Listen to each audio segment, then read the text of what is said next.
So if we can probably, I've noticed some new faces on our presenter screen. So we're going to do a joint session now on family and carers and women in surgery.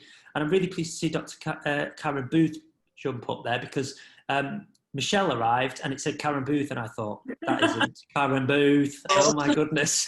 But it's obviously Michelle is one of Karen's patients. So welcome, Michelle. It's great to see you there. Have you just come out of theatre, Karen, or are you going in? I have just come out, yeah. All right. I'll introduce you in a second. We've also got Amir Bagnotti, and well, we've got, hello Emma, and we've got, well, it's the right shoulder of Alison Bagnotti, there she is, who is also one of our patients. So this session, we're going to start with Karen and Michelle. We just wanted to give a perspective about surgery, particularly, and some of the considerations that women go through with this type of surgery. So I'll leave it to you two to talk through those issues, and then we'll go to Emma. Okay. Thank you, Will. Michelle, are you there? I am here, yes. I don't know if they can see me, but I'm here.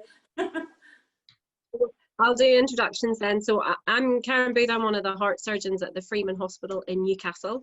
And thanks very much, Heart Valve Voice, for asking me and one of my patients just to give a perspective on what the whole journey can be like.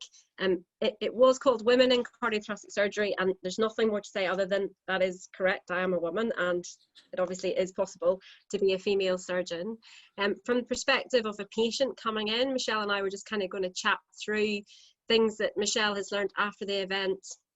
I have obviously never been a patient, which is why I thought it'd probably be better to hear from Michelle. But from a surgical perspective, there's sort of two main ways that you can enter the chest, and so sort of like thinking about what you'd prepare for and what to be expecting afterwards. You sort of need to have a chat with your surgeon, not just about your prosthesis choice, but also about what is the environment like in the hospital, what sort of incision are they going to make, how long do you anticipate to spend on intensive care. At the minute, you need to take into consideration COVID and whether visiting will be allowed, and maybe the trust where you're having your operation might have device access like iPads like we do here, or will you be allowed free telephone calls, which we offer here at the hospital, because it is slightly different in COVID times compared to normal times. In terms of the incision, and in terms of how easy it is to heal afterwards, the chest wall, apart from the breast anatomy for a woman, is the same in both, and you'll either have your chest entered in through an intercostal space, so just in between one of the ribs, or they'll go down the front of the chest. The size of the scar really doesn't matter that much. The bone underneath will still be broken and it will still be brought back together. And in terms of what we use to do that, it's a really solid fabric. It's stainless steel. Some centres use clips to hold things back at the end, but you need to understand that it's new bone that forms. So you need to protect this area in your chest. But at the end of 6 to 8 weeks, actually, there's brand new bone in there, so it's good as new. So in terms of protection, the scar, the actual skin over the top will be very sensitive, and yes, it will be sore if you cough and you laugh. You can use things to help with that. So use like little fabric teddies or pillows, or sometimes we'll just use like a piece of a towel that's rolled up with tape onto it, and just sort of to support your chest whenever you go to cough. And then really it's just the extra skin and subcutaneous tissue that a woman has. It's just good to have perhaps maybe like an underwired bra, something that's like you can actually tolerate near a scar. I remember having a cesarean section for my 2 children, and I really didn't want any fabric near that scar for a long time because it just is very sensitive to touch. And then I think I was probably going to hand over to Michelle and let her tell you her story. She had surgery with me just in the last year, and how she found the whole journey in terms of making it through, and what tips and tricks she'd like to give for what would have made it a little bit easier on her in the post-operative period. Thanks, Michelle, for joining us. You're welcome. Hi. I best give a little bit of background though about myself as well, so it'll make a little bit more sense. I'm a nurse at the RVI in anaesthetics and recovery, so I've got some insight into what the procedures. I've also had non-Hodgkin's lymphoma, breast cancer, so very much to me, the importance, and I already knew from my post-surgery from breast cancer, was to have a well-supportive bra. That's really important because of the scar. I found maternity bras really, really good. Also, there's lots of different things that I think can apply in it with women and men. So I found that I've got a lot of fluid retention, so you need loose-fitting clothing. Your skin, so button-up pyjamas is a must, I would say. Your skin gets quite dry, so it's a nice moisturiser. I'm looking at some faces here, and you're looking a little. Have you got any questions you wanted to ask? No, and I can't hear you very. I just coughed. Sorry, I just coughed. I feel and practical shoes, because you do want, as soon as you're well, you want to start walking and getting as independent as possible, and setting yourself little goals. So I found that was very useful. And having, like Karen said, she's already really said it, having a rolled up towel to cough in and support yourself. Now, I found I had migraines afterwards, which I didn't expect. And that was something I'd never experienced before. You could maybe bring something in that you could buy yourself, but the hospital do provide cold compresses, and that really helped. And earplugs and eye shields, although I believe now there'll be a bit of distance between each patient and beds now in the bays, which will be different to when I was in. But sometimes you just need that time for yourself and that rest, and you won't get it without those things. So what type of valve disease did you have, Michelle? Sorry. I had, I had aortic stenosis, and that was picked up through a heart murmur. That was picked up during my breast cancer surgery, but it didn't get monitored. It was only through getting some chest pain and a colleague of mine at work saying, you really need to get that looked at. I got it looked at back last year in 2019, so it was a bit of a shock. So from September, that's when I got the diagnosis of it all. And in January, just after New Year, I got the surgery. And how long were you in hospital for? Now, it was about 5-6 days. I got discharged Wednesday, Thursday. I had the surgery Friday. So just under a week. Just under the week, right, exactly right. And what have you been up to since your treatment? Oh my goodness. There's been quite a lot, as Dr. Booth knows. Because of my cancers, and I've also got bronchiectasis because of the non-Hodgkin, I was classed as extremely vulnerable, so I've had to shield. I plan to go into work. Unfortunately, my stepfather has died. He had also had a valve, and but different reasons. I was involved in his resuscitation. So and I'm busy getting my mum diagnosed with dementia. So at the moment, I'm still currently off. So quite a lot to deal with. Well, the Heart Health Survey that we launched at the start of this awareness week, and I mentioned this at the start of the session this morning, was part of the campaign is cherishing what people give back after treatment, and how important it is that we get treated early, because you are now, as a treated patient, able to provide that care. It's just a really important message that we need to get across. We've got lots of patient advocates who are in their 70s and 80s. We had one individual, I remember Alan Tancred, who was 82, who had a TAVI, but he looked after his 92-year-old friend and was desperate to get back to allowing him independent living, or semi-independent living. So you mustn't underestimate what patients give back. So it's important that they get the treatment at the right time. Yes, exactly. Yes, and that's been. And so Michelle, Oh, we lost you then, Karen.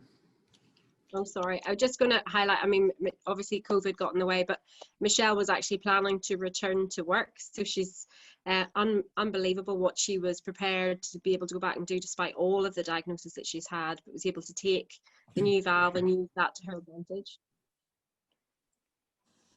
Yeah, Yeah. and that's very much the plan now. Once everything's settled, is to go back to work, because I get great joy in giving back to patients. I've got a range of experiences because of life experiences, and that helps, especially in the recovery, and talking to them and listening to their fears, and being able to address that. Excellent, excellent. I've got some questions here. Let me just check. That's coming in from Twitter. Michelle, just wondered, how did you prepare yourself for coming home? You know, what kind of preparations did you put in once you got back from hospital? Well, luckily, I had a husband, so he took some time off work to look after me. But I set my, so he did the practical things of doing the cups of tea and washing up. But I very much set myself little goals. So I love having a bath. So I had the shower, and it's really hard. And he helped me get in the bath the first couple of times, but in the end I was doing that despite it hurting, and I know that might shock some people, but within a week I was doing that. And then setting goals that Dr. Booth, Miss Booth had set me, which was to sort of walk, so it would be something round the block, and it was just pushing and pushing, but doing little goals and being kind to yourself. And then my husband went back to work within the 2 weeks, and I had some very good relatives, my in-laws, who came all the way up from Worcestershire to look after, you know, sort of be there as a support mechanism and take me out and do the things that you couldn't do post-surgery. Because I actually went up to work up until the week before Christmas. So I was working full time, had a couple of hours off each week. But I was with patients. So, but it was getting more and more difficult. So I didn't have that social aspect. And those little goals were really important, weren't they, Michelle? So we talked about the fact that we wanted to be kind, but it is about actually recovering. And although you feel better with the valve being done, actually you feel really washed out and you feel really tired after surgery because your iron stores are low. So it was important that we communicated to Michelle and let her know that actually it's not as bad as it feels, and it will get a little bit better every day. And so the challenge is to pick a point somewhere outside the house, just to go for a little walk and come back and see how breathless you are, and then push that the next day to walk a little bit further. But the goal is 5 miles a day by the time you get to week 6. You understand that actually you're putting your body through a little bit of a mini marathon to have this operation, with a view to having, you know, a really great outcome in a couple of months. But actually, if you make that recovery as smooth as possible with exercise, you get the most out of it. Michelle really took that on board and not only helped herself in the hospital. I mean, she was only with us for a few days, but she actually helped to recover some of the other patients that were in the bay, and would take them by the hand, take them for little walks, and explain to them that actually you need to set these little goals, and even if it's only to get to the nurse's station on day 1, that's fine. And then by day 2, you want to make it out to the stairs, and actually you want to aim to be buying a coffee before you go home. That's, you know, it's about getting back to normality as quickly as possible. We've had another 2 questions, one for Karen, actually, if you don't mind staying on for just that little bit longer, Karen, about pregnancy and after post-treatment. So for younger patients who perhaps haven't had children yet and are facing a treatment, what kind of things does a surgeon talk to the patient about? Also, how surgery, would it disturb the menstrual cycle? And a question for Michelle, and I think I might ask Alison as well, if she doesn't mind, about the cosmetic look of the scar and how that affected you. So, Karen, I just wondered about the pregnancy question and the menstruation question. Yeah. And is it having surgery while pregnant, or is it the prospect of getting pregnant after surgery? I think it's after. I think it's after treatment. Yeah, we've got an excellent example of someone who was pregnant who needed valve treatment straight after a C-section. You can read that on our website. That's happened on 2 occasions where it was picked up during the latter stages of pregnancy. But no, I think this is about you've had a treatment and then you want to get pregnant. Yeah, sure. So I guess that's like that should be really in the planning at the top with the surgeon. Like the main thing that springs to mind is about what your prosthesis choice would be, and how easy it will be then to facilitate that treatment afterwards. I know that it's really important to get back to really healthy lifestyle afterwards, and obviously getting pregnant. The earliest I've known a patient to be pregnant after surgery was about 8 weeks, which I thought was quite unbelievable that she wanted to be involved in that and was prepared to do that, and then went on to have a very successful pregnancy. In terms of like prosthesis choice, yes, it is safe to have warfarin in pregnancy, and if you're going to decide to have that mechanical valve, then you know that's all very well established and possible to do. And was there another question about the menstrual cycle as well? Did I hear that too? That's right. Yeah, does it affect? Surgery. Yeah, well, so I mean, it would be really ideal if you could time it not to be at the same time, would be my advice, just in terms of comfort levels and your sort of experience of coming through. If you do happen to have your menstrual cycle when you're in, then it's no problem. Obviously, there's lots of female staff around, we understand, and we can supply things that you may need. But yes, it will certainly, the drop in your iron stores with the menstrual cycle is actually quite small, so it won't actually be detrimental to you, and it's very possible to have surgery at the same time. But just for your own comfort, if you know your cycle, then it probably be better to kind of time around it. And then the question was about the cosmetic appearance of the scar. Michelle, I don't know whether you want to comment on that, Alison. I think I see it as a sort of a battle scar, and it's something positive. Again, it's something that I've come through, and I've come through the end, and that's how I look at life. You know, it's beautiful. It's not a negative thing, it's a positive thing. It's and in regards care of it, so I had what's called a lap dorsi flap. So I knew from that it sort of it reforms a new breast from using the lap dorsi muscle. So I use the same techniques of massage on the scar to improve the scar with sort of, there's lots of advice if you go on these sort of valve awareness or aortic valve groups on the Facebook, and they sort of, lots of people use bio oil, or sort of but something that's not going to irritate your skin, and that's an individual thing. So I don't want to give advice on that, but but ask your sort of cardiologist nurse about that, and but it looks pretty good. I mean, you can't probably see it, but it doesn't put me off wearing low cut things. It's just there.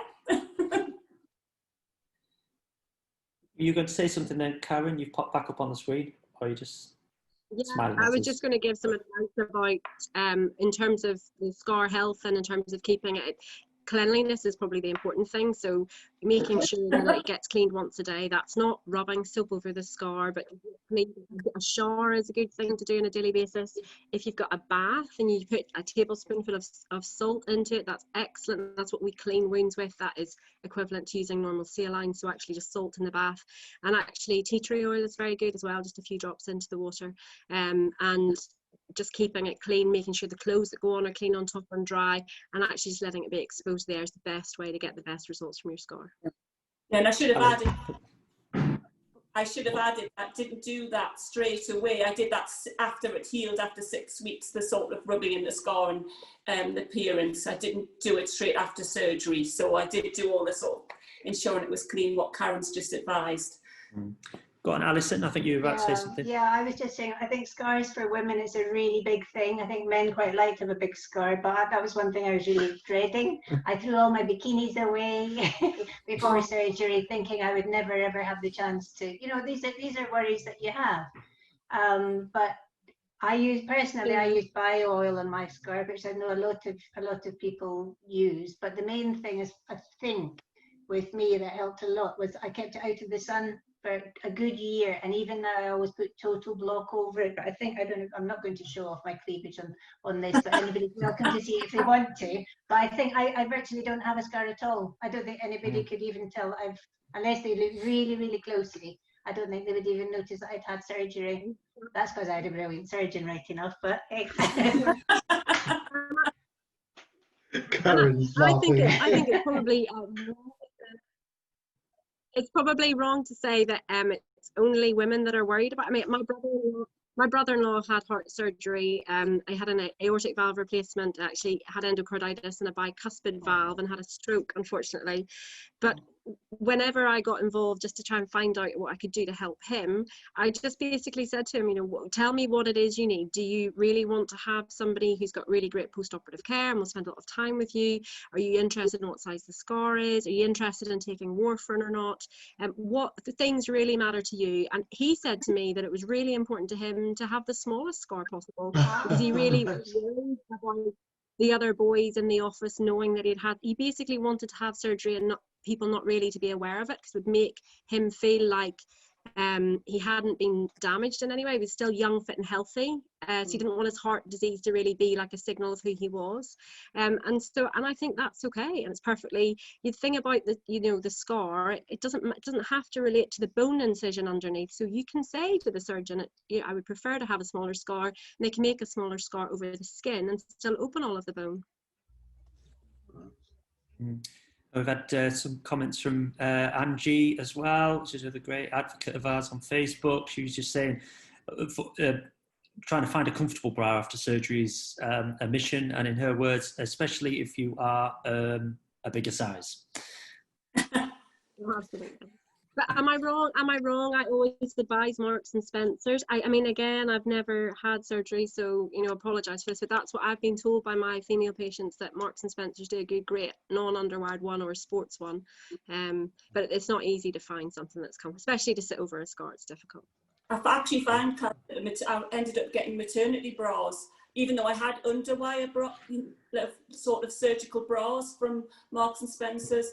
My stepdaughter advised me to try a maternity bra, and it's been the best thing, and I still wear them when I'm doing my exercises as support. So, because I'm still trying to get my cardiac exercises at home through the British Heart Foundation, so trying to keep myself well and fit. Go on, Simon. I think you're going to pick up the chat, were you? Yeah, there's a couple of questions. I didn't know if we can make use of Karen while you're here, and a question for Michelle. Is that okay? It's not strictly to do with the scar and the sort of female, so there's a bit more, a non-gender question. Is that okay, Karen? Do you mind if it's just a because let's see so the question from an audience member, because you mentioned about your family, the brother-in-law and the bicuspid valve and endocarditis. Babs is asking, it would be great to hear more about what we as valve patients can do to protect ourselves against endocarditis, thinking of things like dental procedures, injections, acupuncture, how to manage any other routine stuff that could potentially put us at risk. Would you mind speaking to that just for a moment? Yeah, of course I will. So guidelines for preventing your new valve getting infected did actually change, and that was based on the likelihood of having an invasive procedure at the dental practice causing endocarditis, and the risk is small, and that is reassuring, and there's a reason why guidelines have changed in the last 10 years, so we accept that. But we really don't want our new valves to be infected at all for any reason, and anything that you can do to prevent it is really important. So I always say that when you go for anything invasive, so into like the root canal, or if you're getting new teeth implanted, that actually it's best to have that chat with your dentist. They can prescribe antibiotics. It's a single dose. You take it 1 hour before the procedure, and the dentist will always be happy to write to your cardiac surgeon and to ask, and we're very happy to provide a letter so that you can have that backup. In terms of other procedures, it's not just making a break in the skin that introduces bacteria and increases likelihood of infection. It's if it gets into the bloodstream. So it's to do with the type of intervention you're going to have. So if you're going into hospital for any other thing, it's just important to make people aware that you've got that valve inside you. And usually on discharge, you should get a card with the valve that you've had put in and the size of the valve, so that you take ownership of that, and that you keep that in your wallet or somewhere safe, so that people know it's there and that it needs to be protected. And then it would be would usually be prudent for like catheterization and things. You'd be given just a small dose of antibiotics to cover at the time of anything that could maybe introduce bacteria into the bloodstream. That's the important thing. It was just a slightly sort of post-op, post-cardiac valve surgery question, Karen, and then something for Michelle. Kylie's asking, 3 weeks post aortic valve repair, I had an arrhythmia. It was diagnosed as SVT with a left bundle branch block. Just wondering how common that was. She ended up having ablation and then taking verapamil. Ideally, doesn't want to be on tablets, but if she needs to be, okay. But just interested in how common that type of arrhythmia might be after valve surgery. So we're often as patients. Sure, so not that common, actually. Okay, so not that common, fine. Okay, the question for Michelle, Hannah was asking, as somebody who's been shielding, were you still able to access cardiac rehab, and what was your experience of that? The questioner is saying currently they're only able to get telephone consultations. So I started the cardiac rehab pre-lockdown, and so I'd had the initial assessment to see at what level I was at of fitness, and I sort of did 2 weeks of sessions where it was threatened that we were going into lockdown. As soon as they were told that the gyms had to close, that the sessions actually stopped. And it was only through me talking to the cardiac nurses and saying, what's out there? Is there a video that I can carry on and do myself and work out myself? Was I able to carry on my cardiac exercises? So I knew, I sort of guessed what level I was at.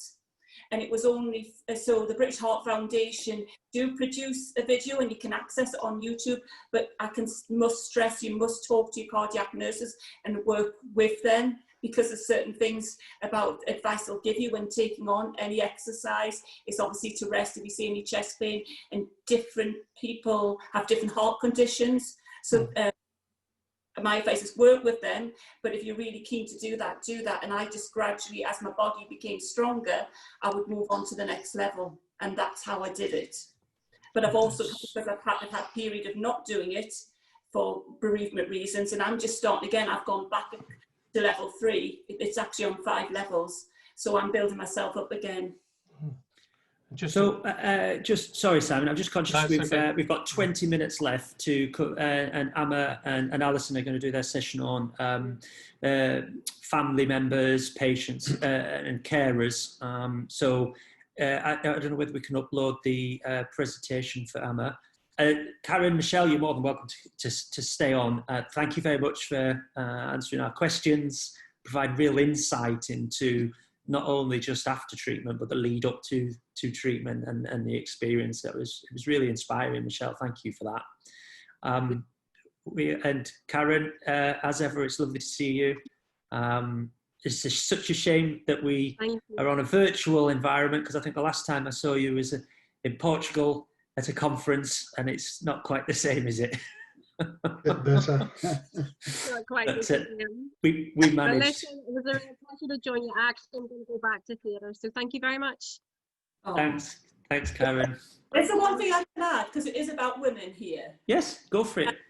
Something that Karen had to end up helping me with was beauty treatments, because the beauticians are very reluctant to touch you and do any beauty treatments. So I actually had to get in touch with Karen, and she was wrote me a letter, and I could actually articulate there was no reason why I couldn't have these treatments done. So, you know, that's useful to know, that you'd probably be able to get a doctor letter from your consultant post-surgery if you want that sort of thing, like massages and.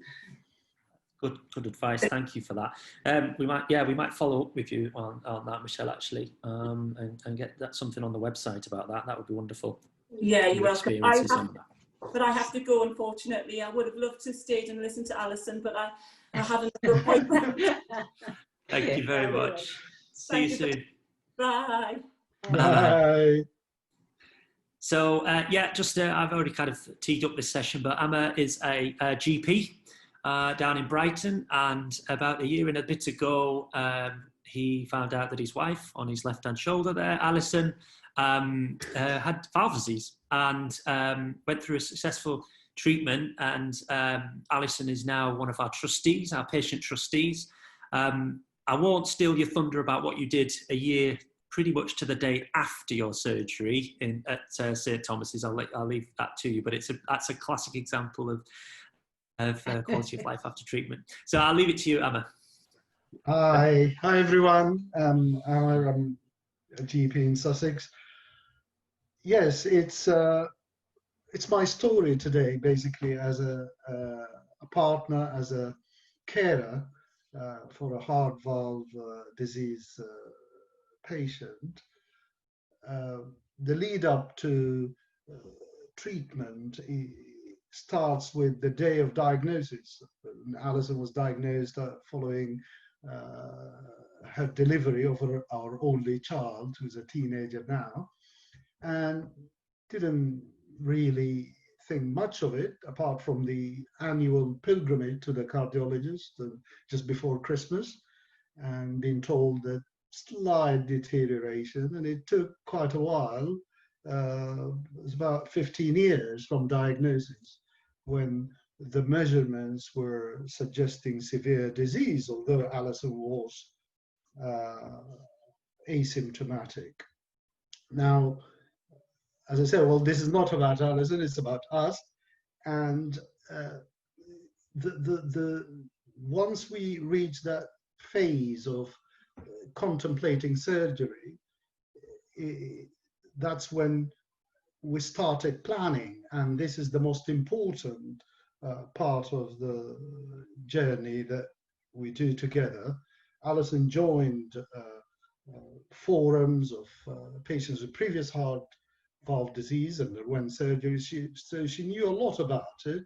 There is so much out in the internet, far more than any information any cardiologist can give you.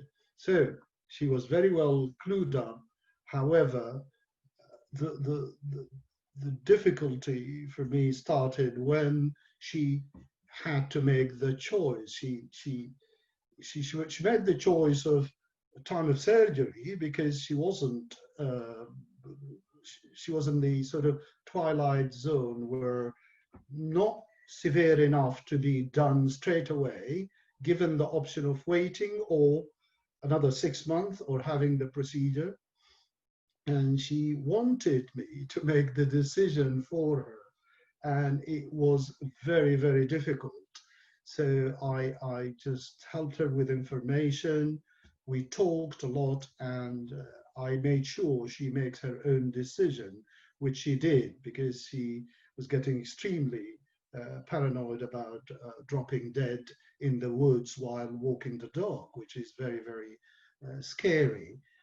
So this was the sort of difficulty. Once we made the decision, then things will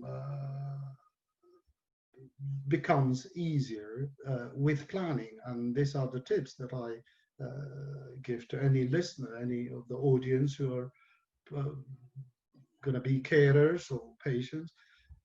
Talk to each other, have a plan, and the plan, you know, if you are a little bit overweight, you lose weight, eat healthily, both of you, because we are, you know, I needed my health because of the hard chores that I'll tell you what I was doing following surgery, and talking to each other has helped significantly. I listened earlier to aromatherapy and meditation from Will. You mentioned meditation. Perhaps this is one thing we didn't do.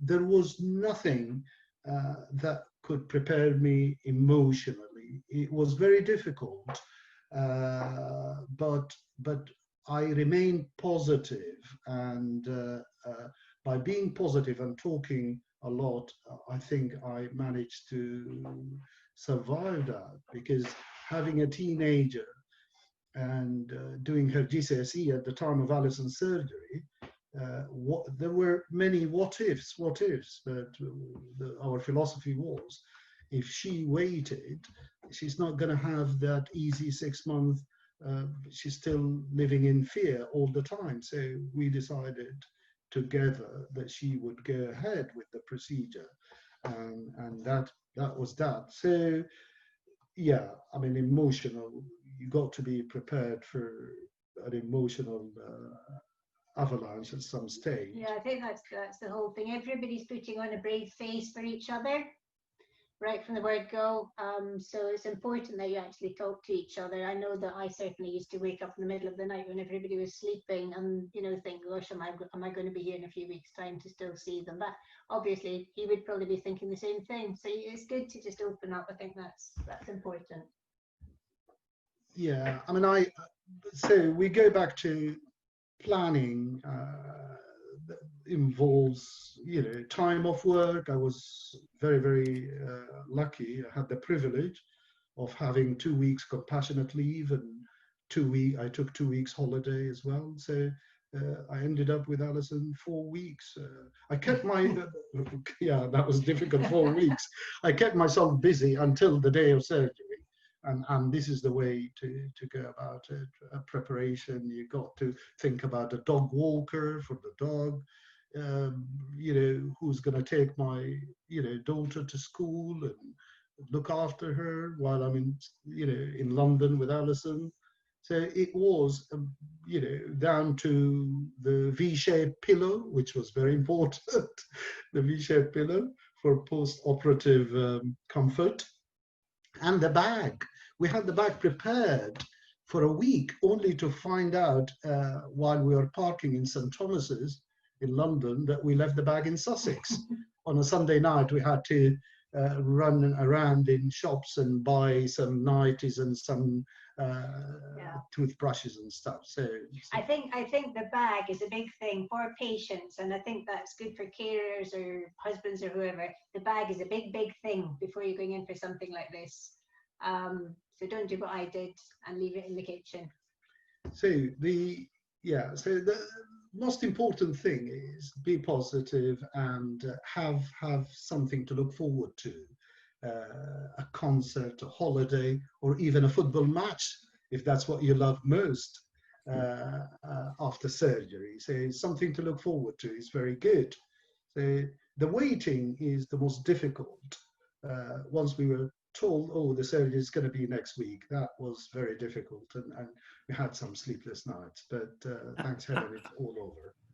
Emma, just on the next slide, Simon, I just wonder if you could put it onto the next slide. I'd be really interested to tell us what you experienced while Alison was in theatre, and how to prepare yourself as a family member, as a carer, while she's in there.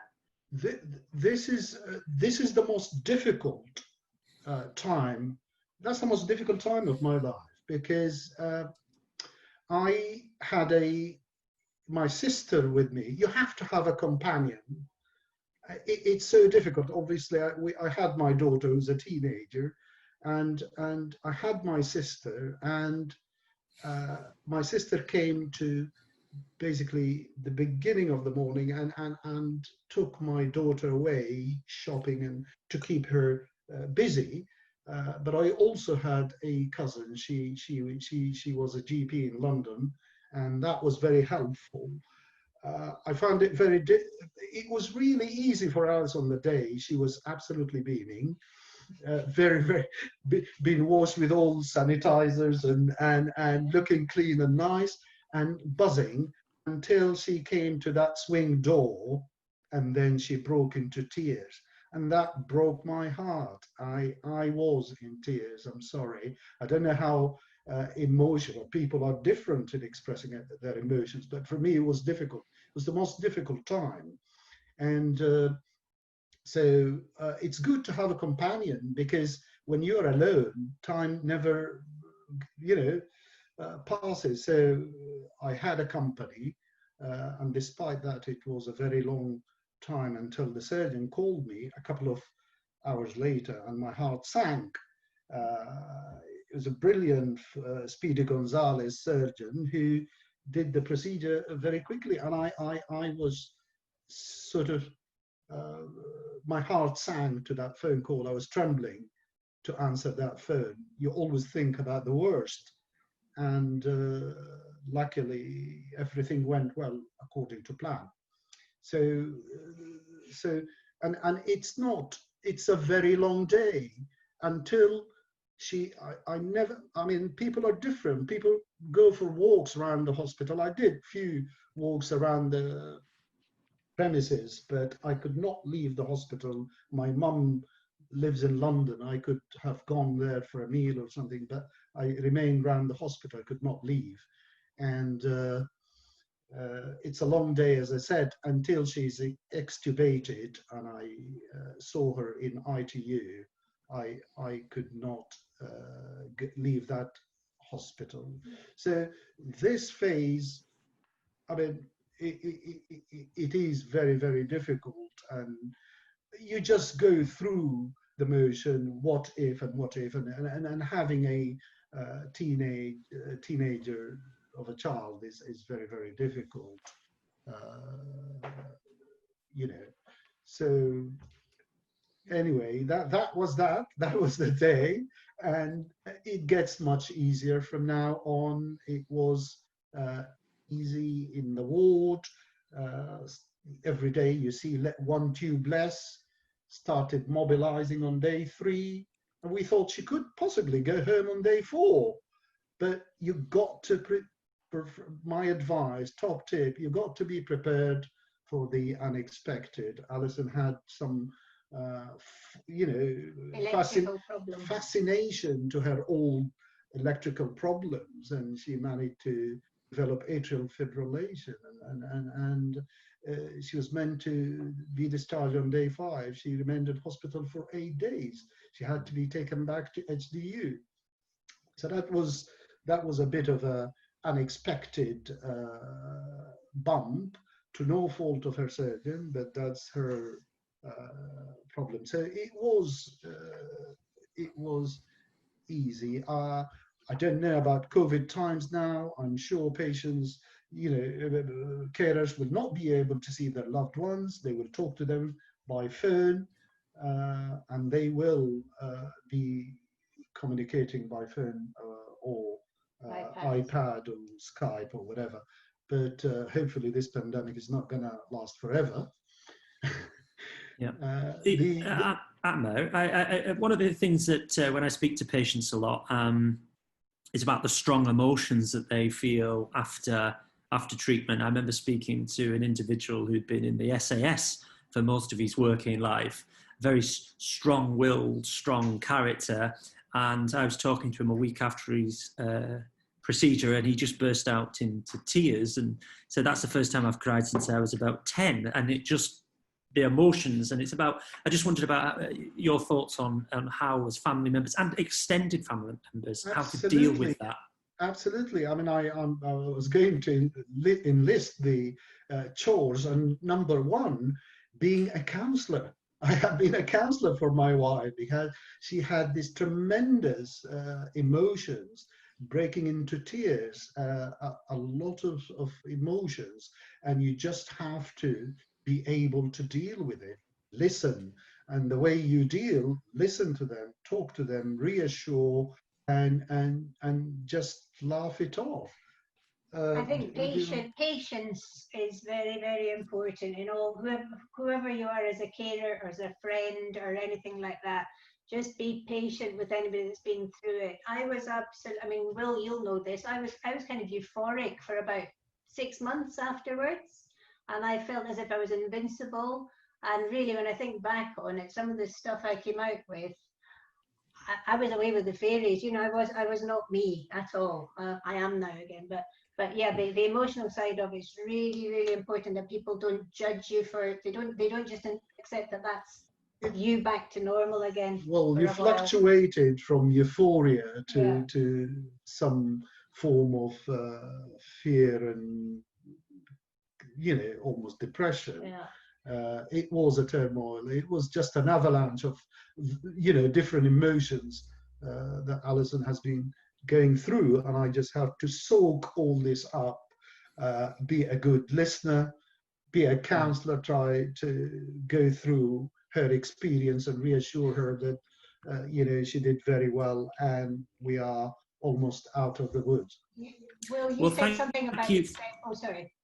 I was just going to say, we're going to be moving on to our next session, and I don't want you to miss out on the chance to tell everyone, Alison, what you did a year after your procedure. What did you do? Well, tell everyone. I guess you are thinking, it was actually 6 months after my procedure.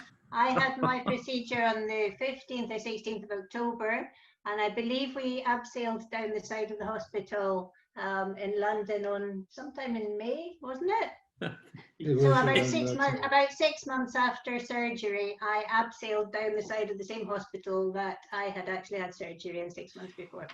We should say it was a planned event. It wasn't just so Alison and I just grabbed some ropes and abseiled down. It was part of a yearly event where she's alive and kicking.